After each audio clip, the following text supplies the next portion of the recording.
All right, guys, on to the next one here with transformations, and we are going to talk about horizontal translations now, dealing with this h value, right? Last one we talked about the k value, now we're going to talk about the h. So again, just like the last one, I'm going to show you in Desmos a little bit of what it does, and then we'll do some examples together. So here we go.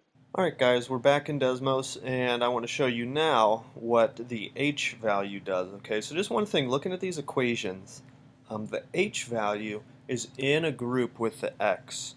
Okay, the k value is kind of apart from the x, separate from the x, but the h value is in the group with the x. So that's kind of how you differentiate between an h and a k value. Okay, but same idea. We just have the standard parent function of a quadratic here. Okay, and watch what happens when I shift this h value. You notice that when I shift the h value, right, the k value shifted it up and down, the h value shifts it side to side. So notice the shape itself is not changing, but the it's just shifting where it is, left to right. That occurs for all parent functions. Okay, so absolute value, that v shape shifts side to side when you change the h value. Square root function, right, shifts this side to side. And then the cube root or S shape thing here shifts this side to side. One thing I want you to notice too, though, is that with a k value, it was plus k, so that's kind of standard.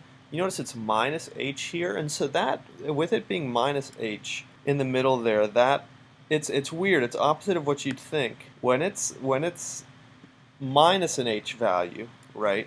That and making that h value positive, that shifts it to the right. Okay, so when it's like in a group x minus a number, that's denoting a shift to the right. Okay, but when it's when it's an x plus a value in the group there with the x, that's actually shifting it to the left, which is confusing because that's the opposite direction, right? On the x-axis, to the right means positive and to the left means negative. So that can be a little bit confusing, but we'll go through some examples and hopefully it'll make more sense, okay? All right, so I hope that made sense to you in Desmos, just seeing a little bit about the horizontal translations. And again, it's similar to the vertical, but again, the one thing that you got to keep an eye out for is that sign switch, right? It's different from what you'd think, right? Because minus, if it's a minus a value in with the x, it's going to, if it's a minus, it's going to shift it right. And if it's a plus, it's actually going to shift it left. So it's something to look out for. Again, it gets easier with practice, but yeah, just be on the lookout for that. Okay. Looking here at number one.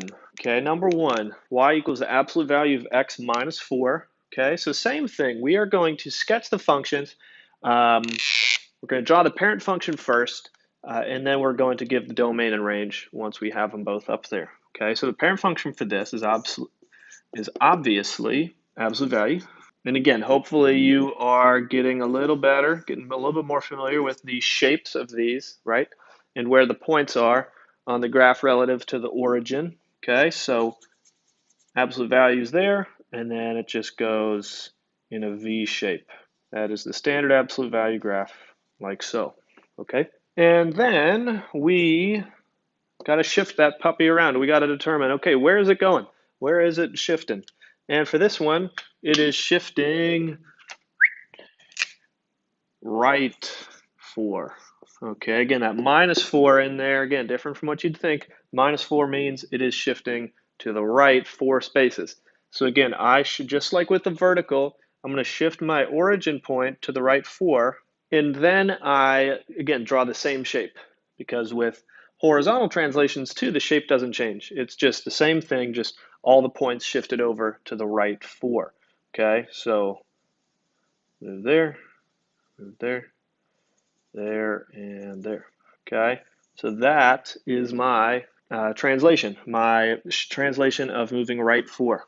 Okay, just shifting it all to the right 4. So then the domain and range of this, okay, again, questions I'm asking is, does it go to the left and to the right forever?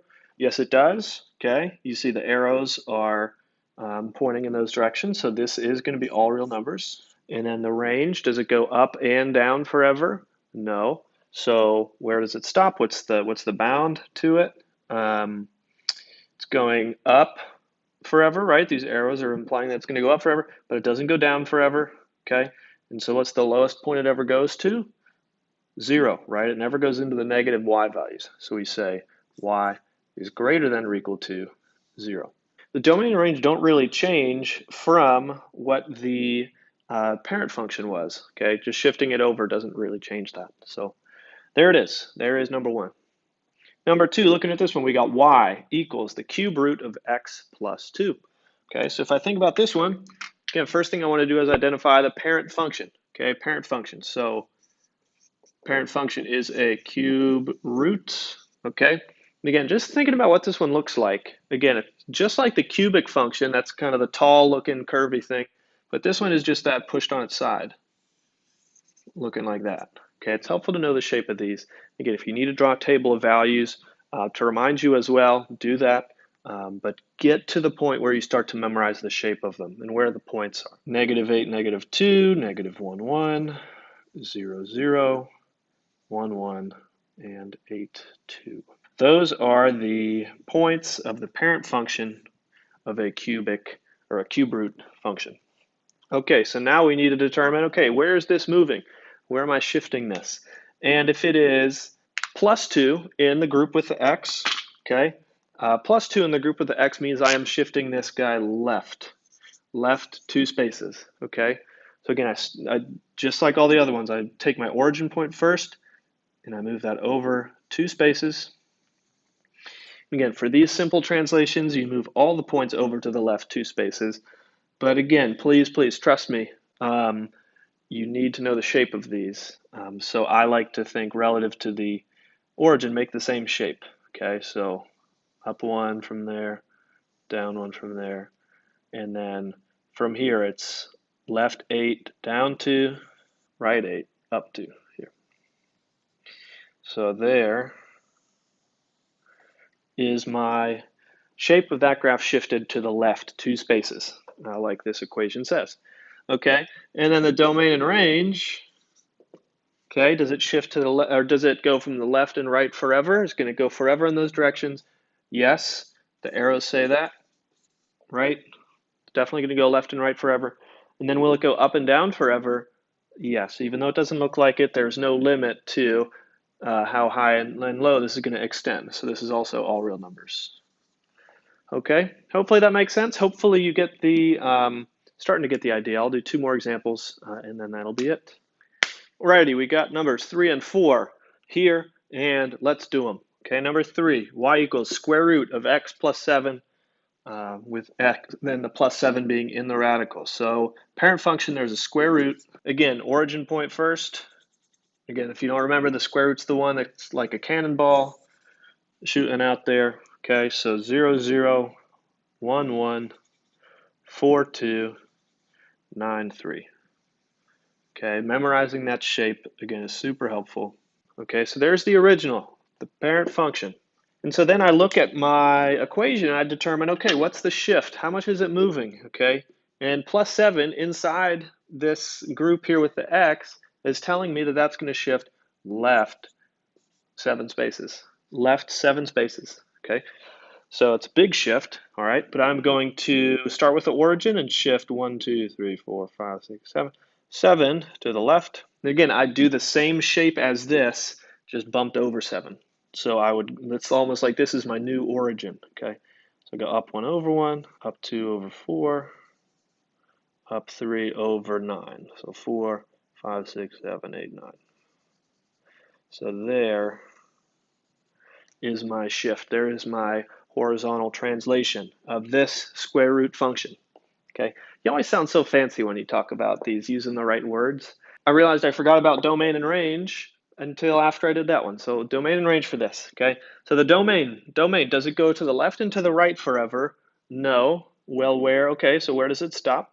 And so it goes to the right forever, but it stops here. Okay, that is the furthest left that it goes. Okay, so that value is at -7, okay? And then it doesn't go any more negative than that. It hits all the x values higher than -7, including -7, so it would be x is greater than or equal to -7.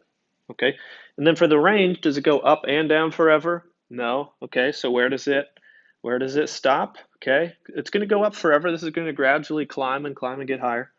Okay, but it stops there. The lowest point it ever goes to on the y-axis is 0. It never goes into the negatives. Okay, so this would be y greater than or equal to 0. Okay, there is the domain and the range for that. This one's more complicated. Look at this. Okay, I wanted to challenge you with this one because this is going to include both of the transformations that we've learned so far, both a horizontal and a vertical. Okay, so let's look at this. Y equals x minus 1 squared plus 2. So the same steps, okay, there's just going to be an extra shift here. Okay, so the parent function here, again, with that you look at like an exponent or if it's a radical, okay, but for this one it's a 2 exponent, which makes this a quadratic. It's a quadratic, okay, again, that parabola shape. So we sketch that first, same steps, okay, so we sketch that first, up 1, over 1 in both directions, up 4, over 2 in both directions. There is my parabola. Okay, so I got my parent function sketched. And now I think about what my transformations are, okay? So let's look at this. First off, I have a minus 1 in a group with the x. And we said when it's in a group with the x, that's your h value. H values shift horizontally, right? So that means I am going to think about this. Minus 1, what does that mean? That's telling me I'm moving right 1, okay? That's what a value in the group with the x tells you, horizontal shift. And again, minus means right. Okay, and then plus 2 outside of the x, not included in a group with the x. So that would be the k value or a vertical shift. So I'm actually this plus 2 outside of the group with the x. Remember, that's telling me a vertical, and that would be positive 2. Okay, so I'm doing 2 shifts for this. I'm moving it up 2 and over 1. Okay, so it's not going to be too bad. Okay, but I just need to remember to do both of those. I need to remember to do both of those shifts. Okay, so let's do that. Again, start from the origin. Okay, and then I move up from there, up 2. It doesn't matter which one you do first. You up 2 and then right 1. There's my new origin point. There's my new middle. Okay, but the shape of the parabola stays the same. Okay, that a value, when we have an a value here, that's really what changes the shape of it, and we'll get there later on. But so the shape stays the same. So I do the same up 1 over 1 on both sides, and then up 4 over 2 to both sides of that.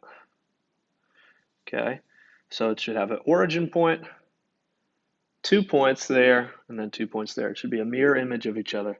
So I'm counting a little fast, just as you're first learning it, make sure you count nice and slow to make sure all the points are in the right places. And again, the fallback is always make a table. Make a table of values to show what the transformation is to make sure your points are in the exact right place. But there it is. There is my quadratic shifted up 2 and right 1 because of these 2 values in the equation. Okay, then we get into the domain and range for this one. Domain and range. So domain, does it go to the left and to the right forever? Yes, it will. It doesn't look like it, but again, this will get wider and wider, and there's no limit to where this will stop. So that's all real numbers. Okay. The range, does it go up and down forever? No. Okay, so then where does it stop? It goes up forever, but it stops right here. That is the lowest it ever gets. It never goes below that, which means I look at that value. That y value is 2. Okay, so I would say it's going to hit 2 and all the values higher than that, or y is greater than or equal to 2. So there are a few examples of horizontal translations and one with vertical and horizontal. I'll do a few more examples like this one in another video, so thanks for following. Good job. Go Steelers.